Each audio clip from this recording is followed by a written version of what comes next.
السلام علیکم ناظرین، نیوز کی رمضان ٹرانسمیشن کے ساتھ میں ہوں آپ کا میزبان اویس اسحاق۔ ناظرین، آج یوم علی ہے اور حضرت علی کرم اللہ وجہہ کا یوم شہادت ہے۔ اس دن آپ کو شہید کیا گیا۔ ناظرین، حضرت علی کی اگر ہم زندگی کی بات کریں تو آپ کی زندگی علم اور عمل سے بھرپور تھی۔ نبی علیہ الصلوۃ والسلام نے فرمایا کہ میں محمد علم کا شہر ہوں اور علی اس کا دروازہ ہے۔ اور دین اسلام نے کے لیے آپ کی جو خدمات ہیں وہ بے انتہا ہیں، اور اسی حوالے سے بات کریں گے کہ حضرت علی نے اس دین کی خدمت کیسے کی اور ہمیں ان کے اخلاق کو اڈاپٹ کر کے کیسے اپنی زندگی کو بہتر کرنا چاہیے۔ ہمارے ساتھ موجود ہیں سید صادق رضا تقوی صاحب۔ آپ مترجم ہیں، محقق ہیں، اور آپ نے اپنی زندگی میں بیشتر کتابیں لکھی ہیں، اور المصطفیٰ انٹرنیشنل یونیورسٹی میں آپ پروفیسر ہیں۔ السلام علیکم مولانا صاحب۔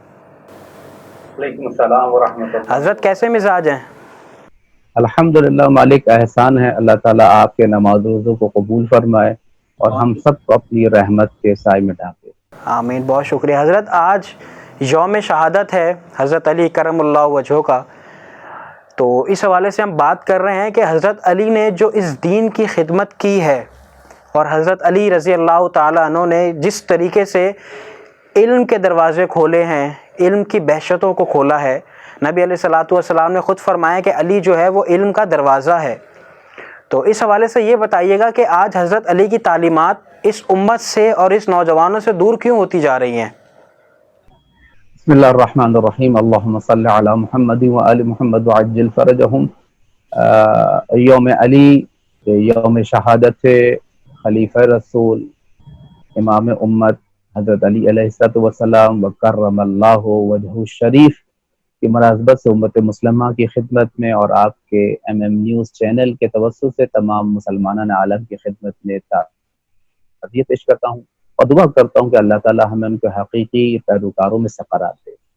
آپ کی خدمت میں عرض کروں، جیسے کہ آپ نے سوال کیا ہے کہ حضرت علی علیہ السلام اس منزلت پر ہیں کہ جہاں پر سرکار سے بہت ساری احادیث نقل کی گئی ہیں، اور آپ کی قربت، آپ کی عظمت اور آپ کا مقام، آپ کا مرتبہ جو ہے وہ اظہر من الشمس ہے۔ اور یہ کرم اللہ وجہہ جو ہمارے برادران اہل سنت حضرت علی علیہ السلام سے لگاتے ہیں، علیہ السلام بھی کہتے ہیں، رضی اللہ تعالیٰ عنہ بھی کہتے ہیں، اور کرم اللہ وجہہ شریف بھی کہتے ہیں۔ اس کی ایک پیچھے کی وجہ یہ ہے، اس یہاں سے مقام پتہ چل جائے گا اور پھر ہمیں بات سمجھنے میں آسانی ہوگی۔ ہمارے سامعین اور ناظرین جو ہیں وہ 21 رمضان یوم شہادت علی کو یہ پروگرام دیکھ رہے ہیں، تو ظاہر سی بات ہے یوم شہادت علی صرف ایک دن نہیں ہے کہ ہم صرف آئیں اور ان کے فضائل اور ان کے تعلیمات بیان کریں اور ختم کر دیں ساری زندگی کے لیے، بلکہ یہ وہ ہستیاں ہیں، یہ وہ صحابہ ہیں کہ جنہوں نے اپنی زندگی رسول اللہ کی سنت و سیرت کے مطابق گزاری ہے۔ ایک حدیث میں آپ کے سامنے نقل کرنا چاہتا ہوں اور آپ کی خدمت میں عرض کروں، فی کتاب الاصابہ میں حضرت زیاد بن مطرف رضی اللہ تعالیٰ عنہ سے روایت ہے، انہوں نے کہا سمعت رسول اللہ، میں نے رسول اللہ سے سنا ہے کہ وہ فرماتے تھے من احب ان یحیی حیاتی و یموت مماتی، جو شخص چاہتا ہے کہ وہ میری طرح زندگی بسر کرے، یعنی کوئی بھی مسلمان، اور میری طرح اسے موت آئے، ویدخل الجنۃ، اور وہ جنت میں داخل ہو، فیتولی علیا وذریتہ من بعدہ، تو وہ علی سے محبت کرے اور علی کی ذریت سے محبت کرے۔ یہ کتاب میں آپ کو صرف اس کا حوالہ دے دوں، یہ کون سی کتاب ہے؟ یہ کتاب ہے ینابع المودہ، جو علامہ قندوزی حنفی نے جو ہے وہ لکھی ہے۔ یہ وہاں سے میں نقل کر رہا ہوں، اگر آپ کا کیمرہ اس کو دکھا سکے بعد میں، اور یہ صفحہ نمبر آپ کی خدمت میں عرض کروں کہ 151 سے ہے۔ یہاں سے پتہ چلتا ہے کہ حضرت علیہ السلام کا مقام کیا ہے، اور مختلف مواقع پر سرکار دو جہاں حضرت محمد مصطفیٰ صلی اللہ علیہ وآلہ وسلم نے حضرت علی کے مقام و مرتبہ کو بیان فرمایا۔ اب آتے ہیں آپ کے سوال کی جانب کہ کیا وجہ ہے کہ ہم ان کی تعلیمات سے دور ہوتے چلے جا رہے ہیں۔ اس کی ایک وجہ یہ ہے کہ ہم نے ان شخصیات کو فرقہ واریت کے تناظر میں دیکھنا شروع کر دیا ہے، جس کی وجہ سے ان کی آفاقی حیثیت، ان کی مسلمہ حیثیت جو دبتی چلی جا رہی ہے۔ افسوس یہ ہے کہ اتنی عظیم شخصیات کی جن کے لیے رسول اللہ فرماتے ہیں یہ میرے صحابی ہیں، یہ میری جان ہے، ان کا گوشت میرا گوشت ہے، ان کا خون میرا خون ہے، جس نے ان کو اذیت دی اس نے مجھے اذیت دی، جنہوں نے ان سے محبت اس نے مجھ سے محبت کی۔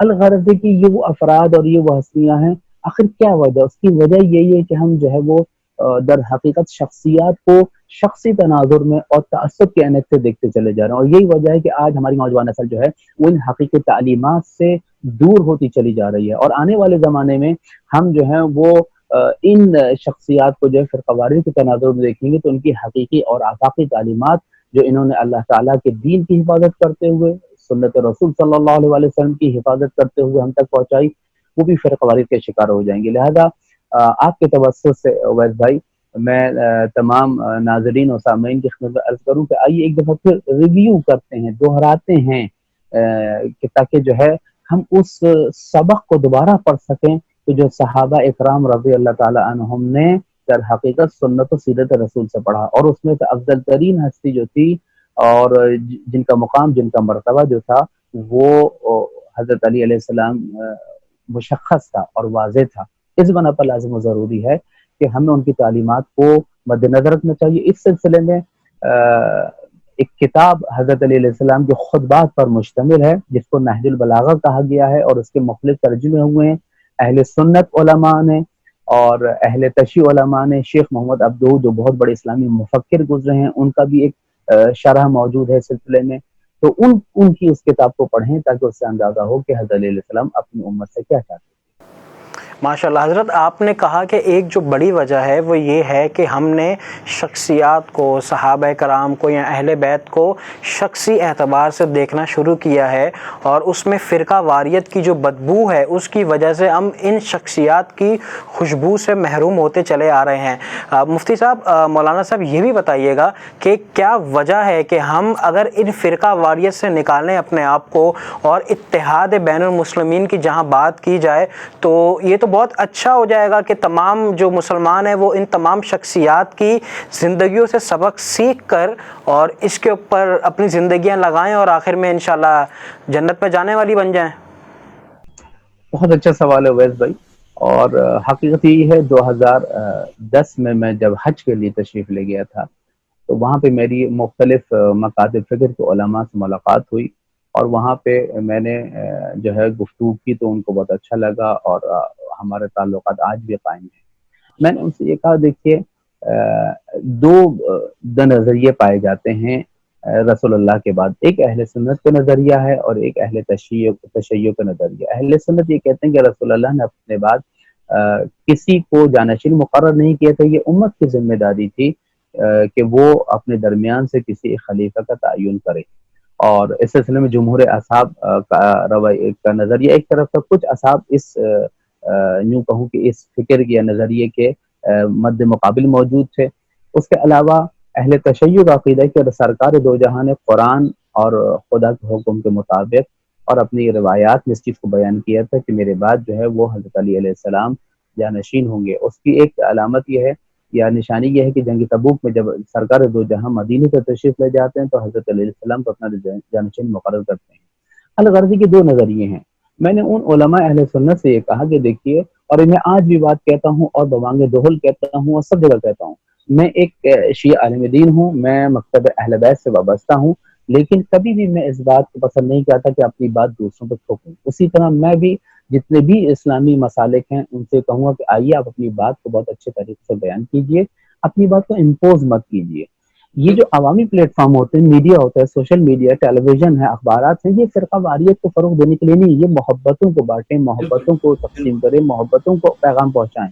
ہاں، جہاں تک علمی، فقہی، عقائدی اختلافات ہیں ان کے لیے الگ فورم ہونا چاہیے جو اسکالرز اور علماء کا ہونا چاہیے۔ میں نے کہا کہ یہ دو نظریے ہیں۔ اب آپ کی خدمت بتائیے، کیا حضرت علی علیہ السلام نے حضرت ابو بکر، حضرت عمر یا حضرت عثمان سے جنگ کی تلوار اٹھا کے جنگ کی تلوار اٹھا کے نہیں کی؟ یا جن لوگوں نے حضرت علی علیہ السلام کو پہلا خلیفہ مانا اس زمانے میں، ٹھیک ہے نا، ٹھیک ہے، ظاہری خلافت حضرت علیہ السلام کو 3 خلافت کے بعد ملی ہے، لیکن ایک نظریہ اہل تشیع کا ہے، وہ یہ کہتے ہیں کہ حضرت علی علیہ السلام بلا فصل خلیفہ ہیں۔ تو جن لوگوں نے اس بات کو تسلیم کیا، کیا ان کے اور خلفائے راشدین کے پیروکاروں کے درمیان کوئی نزاع ہوا، کوئی جنگ ہوئی؟ نہیں۔ تو میں نے کہا جب ان کے درمیان نزاع نہیں تھا، اختلاف نہیں تھا، قتل و غارت نہیں تھا، تکفیر نہیں تھی، تو آج بھی یہ اصول اپنانا چاہیے۔ اگر آپ سمجھتے ہیں کہ آپ کا عقیدہ ہے بہت اچھا ہے، ٹھیک ہے، سر آنکھوں پر احترام کروں گا میں، اور یہی وجہ ہے کہ میں اہل سنت کے نیچے نماز پڑھتا ہوں، اہل سنت علماء کے پیچھے ہاتھ کھول کے پڑھتا ہوں، صحیح جگہ رکھ کے پڑھتا ہوں، اور ان کو بھی پتا ہے، وہ میرے پیچھے نماز پڑھتے ہیں، انہیں پتا ہے کہ یہ حضرت علی علیہ السلام کو پہلا امام کہتا ہے. میں سمجھتا ہوں کہ وہ خلفائے راشدین کو خلیفہ بلا فضل سمجھتے ہیں، لیکن یہ جو میں نے ان سے کہا کہ جب وہاں صدر اسلام میں کچھ تو کشتار نزا و تکفیر نہیں ہے، تو آج ہم کیوں لڑ رہے ہیں؟ آج ہم کیوں ہم دست و گریباں ہیں؟ آپ کہیں کہ آپ کا عقیدہ آپ کے ساتھ، ہمارا عقیدہ ہمارے ساتھ. ہاں، اختلافات علمی کو طے کرنے کے لیے ایک سرکل ہونا چاہیے کہ جہاں پہ ہم جا کے اس کو طے کریں، یہ عوام کا کام نہیں ہے. اور یہی وجہ ہے کہ جب یہ مسائل عوام کے ہاتھوں میں آتے ہیں تو پھر اس سے جو ہے وہ جذبات مجروح ہوتے ہیں، اس سے جو ہے وہ منفی رویے جنم لیتے ہیں، اس سے جو ہے وہ نفرتیں اور عداوتیں معاشرے میں پھیلتی ہیں. اس بنا پر لازم ضروری ہے کہ ہم ما آتاکم الرسول فخذوہ وما نہاکم عنہ فانتہوا، جو رسول دے اسے لے لو، جو جس چیز سے روک اسے رک جاؤ. یہ وہ کلیہ اور اصول ہے جو اللہ تعالیٰ نے قرآن کریم میں رہتی دنیا تک لے بیان کیا ہے. لہذا تمام مسائل کا حل و فصل جو ہے وہ اس آیہ مجیدہ کے مطابق اور سنت رسول صلی اللہ علیہ وسلم کے مطابق ہونا چاہیے. تو اب میرے خیال سے آپ کو یہ بات کا جواب مل گیا ہوگا بالکل کہ بالکل ہمیں حضرت، آپ در نے حقیقت ماشاءاللہ، صدر اسلام کی جانب رجوع کرنا چاہیے. بالکل حضرت آپ نے ماشاءاللہ اتنی محبت والی بات کی ہے کہ بالکل اس میں کوئی دو رائے نہیں ہے کہ جو فقہی مسائل ہیں وہ علماء کو بیٹھ کے حل کرنے چاہیے، نہ کہ عوام الناس جو ہیں وہ ان پہ بیٹھ کے ایک دوسرے کو کافر کے فتوے لگائیں یا ایک دوسرے پہ بہتان الزام تراشی کریں. بلکہ آپ کی بات سے میں اتفاق کرتا ہوں کہ عوام کو آپس میں محبت جوڑے رکھنا چاہیے، کیونکہ ہمارا دین بھی ہمیں یہی سکھاتا ہے، ہمارے صحابہ بھی، ہمارے اہل بیت بھی، ہمارے پیغمبر بھی، حتیٰ کہ ہر وہ چیز جس کا تعلق دین اسلام سے ہے وہ ہمیں یہ چیز سکھاتی ہے کہ آپس میں ایک دوسرے کے لیے محبت رکھنی چاہیے. حضرت جیسا کہ آج یوم علی ہے، اس حوالے سے بات کرتے ہیں کہ نبی علیہ الصلوۃ والسلام کا ایک خاص رشتہ تھا حضرت علی کرم اللہ وجہہ کے ساتھ، تو وہ رشتہ کیا تھا؟ دیکھیے، ایک رشتہ تو وہ جو قرابت داری کا تھا جی کہ چچا زاد بھائی تھے.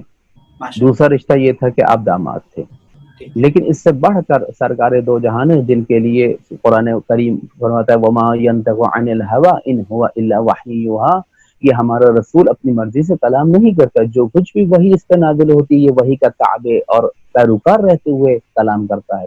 اس بنا پر سرکار کی بہت ساری احادیث ایسی ہیں، میں نے آپ کو حوالہ دیا، وقت نہیں کہ میں ان سب کو کتاب سے کھول کے دکھاؤں اور پڑھاؤں، کہ حضرت علی علیہ السلام کی محبت، مقام، منزلت اور آپ کا علم، آپ کا مرتبہ، یہ ساری چیزیں جو ہیں وہ رسول اللہ صلی اللہ علیہ وسلم نے بیان فرمائی ہیں. حتیٰ کہ ایک روایت جو ہے وہ آپ کی خدمت میں عرض کروں کہ جس میں فرمایا انی تارک فیکم الثقلین، میں تمہارے درمیان دو چیزیں چھوڑے جا رہا ہوں. اور اس کے علاوہ ایک اور روایت میں ہے انی تارک فیکم خلیفتین. یہ روایت کہاں پہ آئی ہے؟ مسند احمد حنبل میں جلد نمبر 16 صفحہ نمبر 28 حدیث نمبر 21470 میں تمہارے درمیان دو گراں قدر، دو خلیفہ چیزیں چھوڑے جا رہا ہوں. ایک میرے قرآن جو اللہ کی مضبوط رسیوں سے تھامے رہنا، جو آسمان سے زمین تک لٹکی ہوئی ہے. دوسرے میری عطرت اور اہل بیت ہیں، اور یہ دونوں ایک دوسرے سے جدا ہونے والے نہیں ہیں حتی یرد علی الحوض، یہاں تک کہ حوض کوثر تک میرے پاس پہنچ جائیں.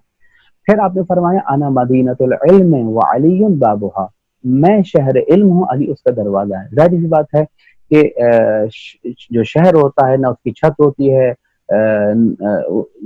جو ہے نہ اس کی دیوار ہوتی ہے، بلکہ در حقیقت یہ بتانا چاہ رہے ہیں علی جو ہے وہ شہر علم کا دروازہ ہے. من اراد المدینۃ، جو مدینے کا ارادہ کرے گا فلیاتھا من بابھا، وہ کیا کرے گا؟ اس کے دروازے جائے گا. حضرت ابن عباس رضی اللہ تعالیٰ عنہ جو مفسر قرآن ہیں، آپ کی ایک حدیث ہے جس میں فرمایا علمی من علم علی، میرا علم علی کا علم ہے، اور علی علیہ السلام کا علم جو ہے وہ رسول اللہ کا علم ہے، اور رسول اللہ کا علم جو ہے وہ اللہ کا علم ہے. اس بنا پر حضرت علی علیہ السلام کی فضیلت، آپ کا مقام، آپ کا مرتبہ، جناب فاطمہ زہرا سے آپ کی شادی، اور پھر آپ کو قاسم النار والجنہ کہا، پھر آپ کی زوجہ سیدۃ النساء العالمین بنی، پھر آپ کے بیٹے سید شباب اہل جنہ جوانان جنت کے سردار بنے. یہ وہ گھرانہ، یہ وہ اہل بیت ہیں کہ جن کے بارے میں اہل سنت کے، میں نے جب احادیث کا مطالعہ کیا تو میں دنگ رہ گیا کہ اہل بیت کے بارے میں کس طریقے سے جو ہے وہ رسول اللہ نے ارشاد فرمایا ہے کہ اگر ہمارے برادران اہل بیت، برادران اہل سنت اگر ان احادیث کو پڑھیں تو پتہ چل جائے گا اہل بیت کا کیا مقام ہے، تحریک کا کیا مقام ہے. صرف ایک چیز کی طرف اشارہ کروں میں اور آپ کو اگلے سوال کے لیے اجازت دوں، وہ یہ ہے کہ آل محمد وہ ہیں کہ جن کو نماز کے درود میں شامل کیا گیا ہے. حضرت امام شافعی امام اربعہ اہل سنت کے 4 اماموں میں سے ایک امام ہیں جو یہ کہتے ہیں کہ اے اہل بیت آپ کی محبت کے لیے تو اتنا کافی ہے جو اللہ نے فرض کی ہے کہ من لم یصلی علیکم لا صلاۃ لہ، کہ جو نماز میں آپ پہ درود نہ بھیجے اس کی نماز قبول نہیں ہوتی. یہ ہے مقام اہل بیت، وہ اس عظمت پر در حقیقت فائز ہیں. تو اس بنا پر آپ کا مقام، آپ کا مرتبہ، آپ کا علم، آپ کا تقوی، آپ کی سیرت، یہ سب جو ہے وہ سنت و سیرت رسول سے جڑی ہوئی تھی. اور آپ نے آخری حدیث بیان کرو، آپ کو میں سوال کی اجازت دوں. وہ یہ تھی کہ حضرت علی علیہ السلام فرماتے ہیں میں رسول اللہ کے ساتھ ایسے پیچھے پیچھے رہتا تھا جیسے اونٹنے کا بچہ اس کے پیچھے پیچھے ہوتا ہے. پھر رسول اللہ نے مجھے 1000 باب تعلیم دیے، 1000 باب کھولے علم کے، وہ علم جو اللہ کا علم تھا کہ کسی اور کو نہیں دیا. اور پھر ہر علم سے 1000 باب کھلتے چلے گئے. یہ ہے علم علی، یہ ہے سیرت علی. اور پھر فرمایا کہ علی روز قیامت وہ حدیث آپ کی خدمت میں عرض کروں کتاب سے، فرمایا کہ ابن مغازلی نے جعفر الصادق سے اور انہوں نے اپنے آبا و اجداد سے نقل کیا ہے، یا علی لو وضع اعمال امتی فی کفۃ ووضع عملک یوم احد فی کفۃ اخری. اے علی اگر روز قیامت میری امت کے سارے اعمال ایک پلڑے میں رکھے جائیں اور یوم احد جنگ احد والے دن تمہارا عمل جو ہے وہ ایک پلڑے میں رکھا جائے، لرجحا عملک، تو تمہارا عمل کا پلڑا بھاری ہوگا. پوری امت کے اعمال ایک طرف. یہ بھی صفحہ نمبر 151 جناب المقدس سے عرض کر رہا ہوں. ان اللہ بہ بک یوم احد ملائکتہ المقربین، روز احد اللہ نے مباحات کی ملائکہ سے اور فخر و مباحات کی یہ میرا علی ہے جو اس طرح جنگ کر رہا ہے. یہ حضرت علی علیہ السلام کا مقام ہے اور یہ آپ کی سیرت ہے. ٹھیک ہے مفتی صاحب، مولانا صاحب یہ بھی بتائیے گا کہ آج کل یہ جو مسائل چل رہے ہیں، افراتفری ہے، علم سے دوری ہے، فحاشی ملک میں بڑھتی جا رہی ہے، اور ایک اقرا پروری کی جو صورتحال ہے، اس تمام صورتحال میں حضرت علی کرم اللہ وجہ کی ایسی کون سی بنیادی تعلیمات ہیں کہ اگر ہم ان تعلیمات کو اپنے سینے سے لگا لیں تو پاکستان اور دین اسلام بہت اچھے سے ترقی کر سکتا ہے؟ دیکھیے میرے پاس اس وقت ایک کٹنگ موجود ہے جنگ اخبار لندن کی 31 اکتوبر 2002. توجہ کیجیے گا. اقوام متحدہ نے حضرت علی علیہ السلام کی خلافت کو مثالی نمونہ قرار دیا ہے. اگر آپ مالک اشتر جب ان کو مصر کا والی اور گورنر بنایا تھا تو ایک لیٹر حضرت علی علیہ السلام نے جاری کیا تھا.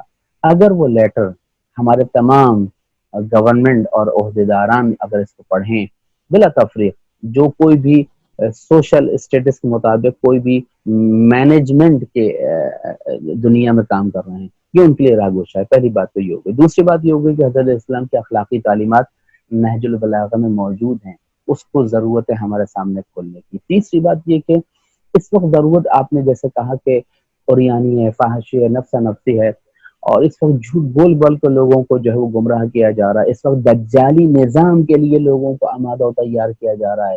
یہی کورونا وائرس جس کو بنایا ہی انسانیت کے خلاف ہے، جس کو در حقیقت بنایا ہی انسانیت کی نابودی کے لیے کہنا چاہ رہے ہیں کورونا وائرس بنایا گیا ہے.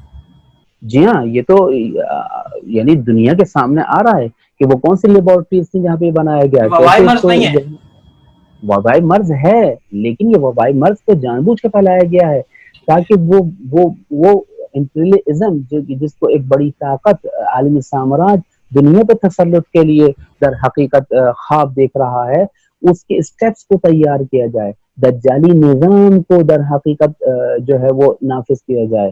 دجالی نظام آپ کو پتا ہے امام مہدی کے آنے سے قبل شیعہ سنی روایات میں ملتا ہے کہ یہ ساری چیزیں موجود ہیں. تو یہ جھوٹ، فریب، دھوکہ، ظلم، قتل و غارت اور نفسہ نفسی، فرقہ واری، یہ سب جو ہے وہ اسی کے ذیل میں آ رہے ہیں، یہ ظلم میں آ رہے ہیں.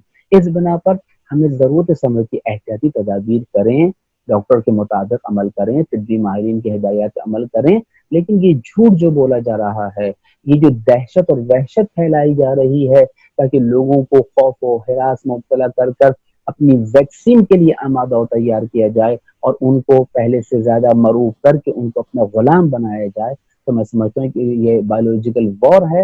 اور یہ سب جو ہے ان تمام چیزوں کو حضرت علی علیہ السلام نے اپنے خطبات میں 1400 سال پہلے ذکر فرما دیا تھا کہ کس ماشاء طریقے سے سرخ موت ہوگی، کس طریقے سے سفید موت ہوگی، تمہیں کیا کرنا چاہیے۔ الغرض یہ کہ حضرت علی آپ قطع کلامی کی معذرت، آپ یہ کہہ رہے ہیں کہ حضرت علی کرم اللہ وجہ نے اپنے دور میں اس کرونا وائرس کے بارے میں امت کو آگاہ کر دیا تھا؟ کرونا وائرس کا نام نہیں ہے، دیکھیے کوئی بھی وبائی مرض ہو، جی بالکل بالکل وبائی مرض ہو، تو پھر انہوں نے پھر یقیناً یہ بھی بتایا ہوگا کہ ہم کس طریقے سے اس وائرس سے نجات حاصل کر سکتے ہیں، ان کی تعلیمات کیا ہیں؟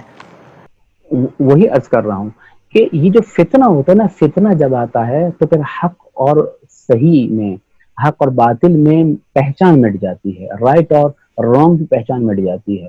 لہذا فتنوں کی ضروری تھی بصیرت، بصیرت آنکھوں کی بینائی میں عقل کی روشنی کو کہا جاتا بالکل ہے، ایسے اور یہ عقل کی روشنی دین الہی کی پیروی، کتاب و سنت اور آپ کے اچھے صحابہ اکرام اور آپ کے متی صحابہ اکرام اور اہل بیت علیہ السلام کی تعلیمات پر عمل پیرا ہونے سے حاصل ہوگی۔ لہذا آپ دیکھیں گے کہ جو حضرات بھی در حقیقت اس طریقے سے بصیرت کے حامل ہوں گے ان تک واضح ہو جائے گا۔ مختصر کروں بات کو کہ حضرت علی علیہ السلام کا پیغام آج بھی موجود ہے اتحاد امت کے لیے۔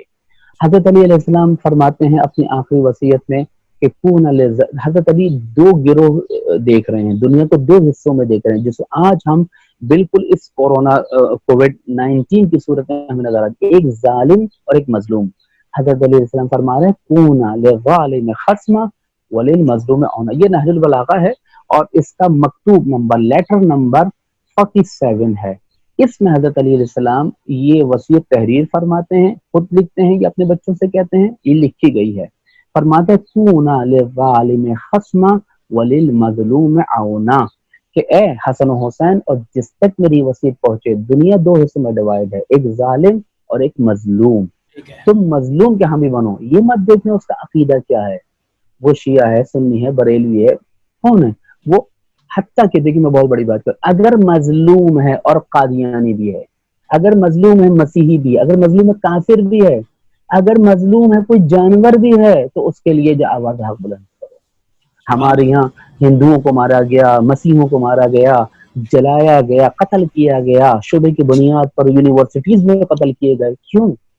حضرت علی فرمانے کہ کون للظالم خصما، کہ جو ظالم ہے اس کے دشمن بن جاؤ، وللمظلوم عونا، جو مظلوم ہے، آج دنیا مظلوم ہے، آج کتنے لوگ جو ہم موت کے گھاٹ اتارے جا رہے ہیں، لہذا ہمیں در حقیقت اس کو دیکھنا، اور یہی وجہ ہے کہ امام مہدی علیہ السلام جب تشریف لائیں گے تو دنیا کو ظلم جور سے پاک کریں گے اور عدل و انصاف سے بھریں گے، وہ عدل و انصاف جو تمام انبیاء کی آرزو رہی، کہ تمام آسمانی کتابوں کا مقصد رہا، جو رسول اللہ صلی اللہ علیہ وسلم کے لیے آیت نازل ہوئی تھی، هو الذی ارسل رسولہ بالہدی ودین الحق لیظہرہ علی الدین کلہ، یعنی تمام ادیان عالم پہ غلبہ عطا کرے، وہ انشاءاللہ امام مہدی علیہ السلام کے ہاتھوں ظہور پذیر ہوگا۔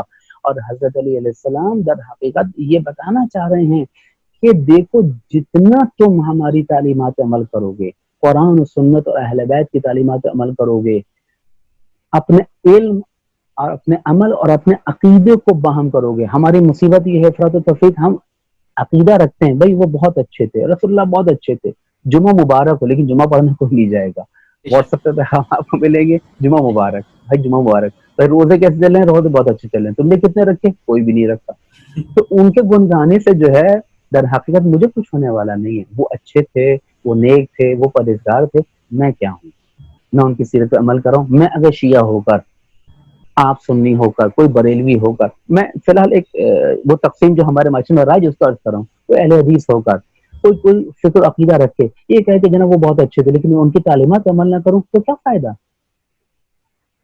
فائدہ جب ہے کہ جب میں ان کی تعلیمات پہ عمل کروں۔ لہذا جتنے بھی میرے مسلمان بہن بھائی سن رہے ہیں، حتیٰ میرے غیر مسلم بہن بھائی سن رہے ہیں، آپ کی جو تعلیمات ہیں آپ اس پہ عمل کیجئے۔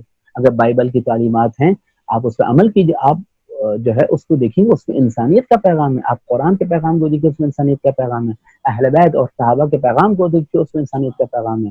لہٰذا ہمیں لوٹنا ہوگا، ہمیں اپنے عقیدے اور عمل میں ہم آہنگی پیدا کرنی ہوگی. یہ نہیں کہ عقیدہ دل میں سجا لیا اور عمل کچھ نہیں.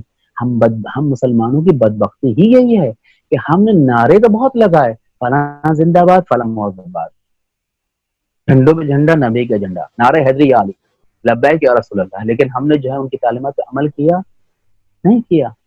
ضرورت صبر کی ہے. لوگ مجھ سے توقع کرتے ہیں میں شیعہ عالم دین اور میں شیعوں کی بات کروں گا، میں سننے کی بات نہیں کروں گا. میں تو نہیں، اہل سنت تو بہت سارے ایسے مصلح افراد ہیں، بہت سارے ایسی شخصیات ہیں. مولانا مودودی بہت عظیم مقام گزرا ہے، اور فی زمانہ بہت سے ایسے اسکالرز ہیں، مولانا طارق جمیل صاحب اور اس کے علاوہ اور دوسرے ایسے اکابرین اہل سنت ہیں، انجینئر محمد علی مرزا صاحب اور اسی جیسے بہت سے اہل تشیع افراد ہیں کہ جنہوں نے اس اتحاد، وحدت، پیار، محبت، یگانگی اور مل جل کے رہنے کا درس دیا ہے. حضرت امام خمینی رحمۃ اللہ علیہ، آیت اللہ حکمت سیستانی عراق میں موجود ہیں، اس وقت آیت اللہ خامنئی ایران میں موجود ہیں. یہ وہ لوگ ہیں جنہوں نے ہمیں پیار اور محبت کے ساتھ زندگی گزارنے کا درس دیا. انہوں نے کہا اہل سنت کے مقدسات کی توہین کرنا حرام ہے. آیت اللہ خامنئی کا فتویٰ ہے ایران سے، آیت اللہ سیستانی کا فتویٰ ہے عراق سے. یہ ہمارے مراجع ہیں، یہ ہمارے مفتی ہیں، یہ ہمارے نائب امام ہیں، ان کی اطاعت ہم پہ فرض ہے. لہٰذا ہمیں عقیدے اور عمل میں ہم آہنگی کرنی ہوگی. اگر آپ اہل حضرت سنت ہیں، آپ آپ اپنے نے عقیدے کے انتہائی مطابق مثبت عمل بات کی کریں. ہے. آپ نے حضرت انتہائی مثبت بات کی کہ اہل سنت کے جو مقدسات ہیں، جو شخصیات ہیں، ان کے بارے میں کچھ ایسی بات بولنا جس سے دوسرے والے جو ہیں وہ ناراض ہوں. تو میں سمجھتا ہوں یہ وقت کی ضرورت ہے، اور یہ نچلی سطح پر بھی یہ باتیں اگر امپلیمنٹ ہوتی ہیں، دونوں طرف سے، ہر طرف سے محبت کا پیغام جاتا ہے، تو یقیناً یہی حضرت علی کرم اللہ وجہہ کی زندگی کا مقصد ہے اور یہی ان کی تعلیمات ہے. حضرت آخری سوال مختصر صرف جواب دیجیے گا کہ آج یوم شہادت ہے حضرت علی کرم اللہ وجہہ کا، ان کی شہادت کی مختصر تاریخ بتا دیجیے گا. حضرت علی علیہ السلام نے جب 4 سالہ جنگ میں قیادت سنبھالی اور آپ کو وہ مختصر ظاہری خلافت جب ملی تو بہت سارے دشمن تھے. قتل فی محرابہ لشدۃ عدلہ. حضرت علی علیہ السلام کیوں قتل کیے گئے ہیں، کیوں شہید کیے گئے؟ اپنے عدل و انصاف میں سخت گیری کی وجہ سے. اصلا بھائی ان کا برداشت نہیں کر سکا، لوگ برداشت نہیں کر سکے. لہذا کیا ہوا کہ لوگ مخالف ہوتے. ایک خوارج نامی طبقہ پیدا ہوتا ہے جو آپ کو دین اسلام سے خارج کر سمجھتا ہے، حضرت علیہ السلام کو توبہ پہ مجبور کرتا ہے. یہ خوارج جو تھے جن کی پوری تاریخ ہے، یہ شب قدر میں غلاف تابہ پکڑ کر 3 شخصیت کو قتل کرنے کے پلان بناتے ہیں: معاویہ بن ابی سفیان، سعد بن ابن وقاص اور علی ابن ابی طالب کو، جن میں سے کامیاب جو ہے ابن ملجم مرادی لعنت اللہ علیہ ہوتا ہے. اور یہاں سے جو ہے آپ دیکھیں کتنے مقدس افراد تھے. جب دین نہ ہو، جب بصیرت نہ ہو، جب آگاہی شعور نہ ہو، تو لوگ خانہ کعبہ پکڑ کر شب قدر میں یہ عہد کرتے ہیں کہ ہم جو ہیں ان تینوں کو قتل کریں گے. تو حضرت علیہ السلام کو قتل کرنے والے افراد عقل کے اندھے ہیں. حضرت علی علیہ السلام شہید عدالت ہے، شہید انسانیت ہے، شہید عدل و انصاف، شہید سنت رسول ہے، شہید در دفاع پیغام رسول قرآن و سنت ہے. حضرت علم شہید انسانیت اور شہید امامت ہے. اور آج پوری دنیا جو ہے آج ان کا غم منا رہی ہے، اور ضرورت اس امر کی ہے کہ ان کی تعلیمات کو مد نظر رکھا جائے. اور جتنے بھی علماء فقہاء ہیں میں ان سے درخواست کروں گا ایک فورم بنائیں جس میں علمی فقہ اختلافات ہم بیٹھ کے طے کریں. یہ جو آپ دیکھتے ہیں مختلف چینلز پہ اس قسم کی گفتگو کی جاتی ہے، قطعاً میں اس کے حق میں نہیں ہوں. یہ خاص فورم ہونا چاہیے، خاص ذہنیت ہونی چاہیے تاکہ لوگ اس کو تسلیم کر سکیں.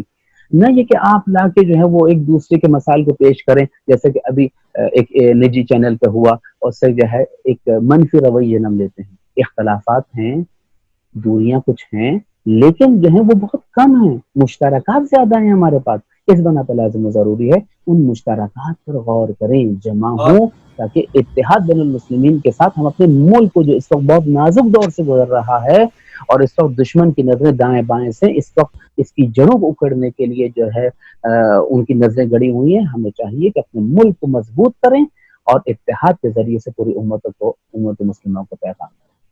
بہت بہت شکریہ مولانا صاحب، آپ ہمارے ساتھ تشریف تھے، اور آپ کی سحر انگیز گفتگو یقیناً ناظرین کو یہ بات سمجھا رہی ہے کہ اتحاد بین المسلمین وقت کی ضرورت ہے. ہمارے معاشرے میں یہ جو افراتفری بڑھ رہی ہے اور لوگ مذہب کے نام پہ ایک دوسرے سے نفرتیں کرنا شروع ہو گئے ہیں، اور یہ ابھی کی بات نہیں ہے، ماضی سے یہ سلسلے چلے آ رہے ہیں، تو ہمیں چاہیے کہ ہم ان تمام چیزوں کو بروئے کار رکھ کے آگے بڑھیں اور محبت کا پیغام دیں۔ ناظرین، فرقہ واریت سے کسی کو کچھ نہیں ملا، چاہے وہ شیعہ ہو، سنی ہو، بریلوی ہو، دیوبندی ہو، آج تک فرقہ واریت سے کسی کو کچھ نہیں ملا۔ البتہ اس کے نقصانات ہم نے بہت زیادہ دیکھے ہیں، لیکن اب وقت آ گیا ہے کہ ہم اپنی مقدسات اور ہمارا جو دین ہمیں سکھاتا ہے ان سب کی عزت کریں، احترام کریں، اور جو اصل دین اسلام کی روح ہے، جو ایمان کی روح ہے، اس کے مطابق اپنی زندگی کو گزاریں، اور یہی حضرت علی رضی اللہ تعالیٰ عنہ کی زندگی کا پیغام ہے۔ اسی کے ساتھ اپنے میزبان اویس اسحاق کو دیجیے اجازت، انشاءاللہ آپ سے ملاقات ہوتی ہے کل۔ اللہ حافظ۔